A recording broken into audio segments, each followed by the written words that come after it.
আজকে কোর্ট যদি বলে দেয় she is educated, she can earn her own living. আজকে আমি এতদিন ধরে আমি সেরকম ভাবে আর্ন লিভিং করিনি, এবং আমি মোহিনীঅট্টম আর্ট ফর্মে আর্টিস্ট।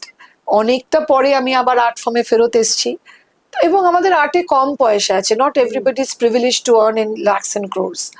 তো সেখানে যদি হঠাৎ করে বলে দেওয়া হয় অ্যাট দ্য এজ অফ 54 যে নিজের রোজগারের ব্যবস্থা করে নিতে পারো, তুমি শিক্ষিত, 35 বছর তোমার education has not been utilised in industry, যেটা আমি স্কিলটাই তো মরে যাবে। না, স্কিল তো বহু লোকের মরে যায়, কিন্তু আমি যেহেতু একটা প্রফেশনে ছিলাম আমার তো স্কিল মরেনি। কিন্তু আমি 54 এজে আমি কোনো স্কুল কলেজে চাকরি পাবো না, কারণ 56 এর রিটায়ারমেন্ট তাদের। হ্যাঁ, পাবে না তো। তো এই যে আনরিয়ালিস্টিক একটা কোর্ট অর্ডার দেওয়া, ইনসেনসিটিভ, আনরিয়ালিস্টিক ইনসেনসিটিভ, এগুলো বদলানো দরকার।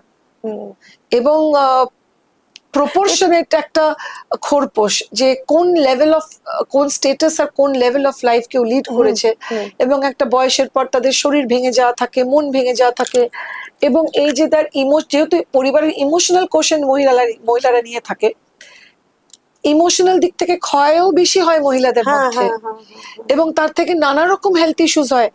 সেইটার যে ক্যালকুলেট করে তার হেলথ জন্য একটা ফিক্স আর একটা অ্যামাউন্ট কেপেবল হাজবেন্ডস যারা থাকে তাদের দেওয়া একটা উচিত।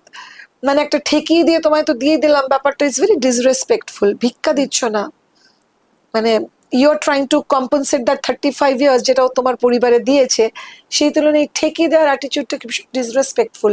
মানে ওটা প্রয়োজনও হয়, মহিলাদের নিতেও হয়, কিন্তু এত অসম্মান লাগে না।